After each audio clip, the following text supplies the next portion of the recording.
बिहार विधानसभा के बजट पेश होने से पहले या यूं कहें कि कई महीने पहले से ही नेता प्रतिपक्ष तेजस्वी यादव मां बहन योजना की बात कर रहे थे।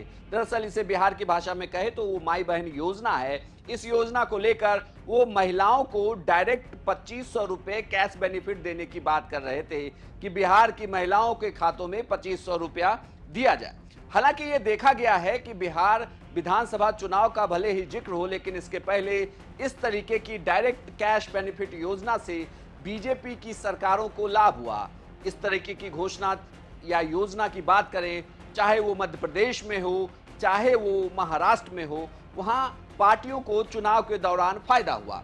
इसी तरीके की राजनीतिक जानकार ये बता रहे थे कि कोई योजना बजट में सम्राट चौधरी भी ऐलान कर सकते हैं, नीतीश सरकार भी महिलाओं के लिए इस तरीके की योजनाओं का ऐलान कर सकती है। लेकिन इस तरीके की किसी योजना का ऐलान नहीं हुआ जिसमें महिलाओं के लिए सीधे कैश ट्रांसफर की बात की जाए। लेकिन इसके अलावा महिलाओं को ध्यान में रखते हुए कई सारी नई स्कीम की बात जरूर की गई, जैसे कि हर शहर में पिंक टॉयलेट की व्यवस्था करना, महिलाओं के लिए पिंक बस की शुरुआत करना, बिहार राज्य परिवहन निगम में महिलाओं के लिए 33% आरक्षण नौकरी में व्यवस्था करना और भी महिलाओं के लिए कई योजनाओं की बात की गई। लेकिन सबसे बड़ी बात ये कि जो चुनावी ऐलान जिसे कहा जा रहा था, जिसके लिए राजनीतिक जानकार कह रहे थे कि नीतीश सरकार बड़ा कदम उठा सकती है, ऐसी किसी घोषणा का ऐलान नहीं हुआ। तेजस्वी यादव ने भी इसे लेकर सम्राट चौधरी पर सवाल उठाए। भैया हम लोग लगे हुए, हमने शुरू में भी आज प्रेस कॉन्फ्रेंस में कहा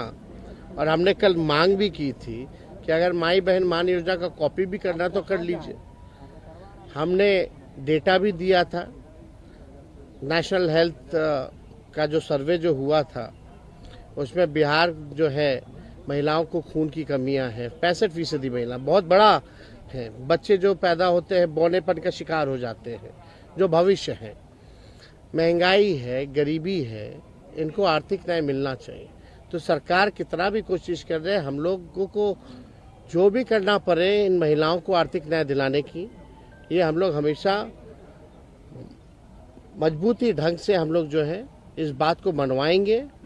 और ये लोग नहीं करेंगे तो आने वाला जो हम लोगों का सरकार होने जा रहा है, पहले महीने से ही माई बहन मान योजना, इस योजना की शुरुआत करेंगे और माताएं बहनों को 2500 रुपया हम लोग देंगे। भले ही बिहार के बजट में सीधे कैश बेनिफिट जैसी महिलाओं के लिए किसी योजना का जिक्र ना किया गया हो, लेकिन महिलाओं को खासा ध्यान में रखते हुए चुनावी बजट पेश जरूर किया गया। इस बजट में कई सारी बातों पर खास करके ध्यान रखा गया है, लेकिन साथ ही सम्राट चौधरी ने यह भी ऐलान किया कि 3 महीने के अंदर पूर्णिया एयरपोर्ट से उड़ान भरने लगेगी। साथ ही बेगूसराय में कैंसर अस्पताल की भी स्थापना होगी। देखा जाए तो यह बजट पिछले साल से ज्यादा बड़ा बजट है, लेकिन इस बजट में महिलाओं के लिए जिस कैश बेनिफिट की बात की जाने की चर्चा थी, उस तरीके की किसी भी तरीके की घोषणा होती नहीं दिखी। आपको यह जानकारी कैसी लगी हमें कमेंट बॉक्स में जरूर लिखें और बिहार की तमाम खबरों के लिए देखते रहिए सिर्फ बिहार तक।